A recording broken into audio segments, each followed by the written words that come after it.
Dave, are you still expanding your personal scholarship? Yes, but I am at the point where I just explained earlier. I am only expanding. So basically, my long story is I made my scholars. I got up to about 35, and the market started to change a little bit. I wanted some actual extra cash and a little bit less exposure to myself because basically I was 100% into Axie. I was not in any other crypto. The only crypto I was in was ETH, AXS, and SLP. I wasn't into any other NFTs, any other crypto, and I wanted some just like exposure to other stuff. So I sold part of my scholarship farm. I did evaluation on it, etc. And I raised about $80,000 to allow myself to put some back into the farm and some go elsewhere. Rolled some back into the farm, grew the Axies pool to about 55, and right now I'm slowly adding SLP.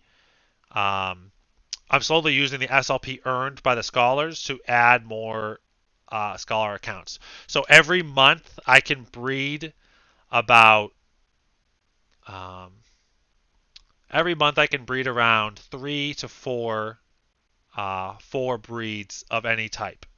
So right now, the cool thing about that I like about Axie Scholars, I'm sure you guys use the same thing, but I've been using this one for a long time, is your Axies, and then actually being able to filter your Axies. But I just made the change recently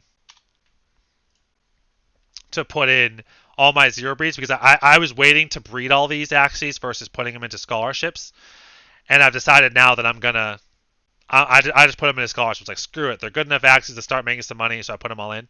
And so you can see here I have all these zero costs sitting in scholar accounts that most of them are really good purity. I mean, obviously the termies are not, but I got like 94% max, 94% mech, 98% plants, kind of 80% reptiles, but they have Bidens, which I liked for some of the poison comps.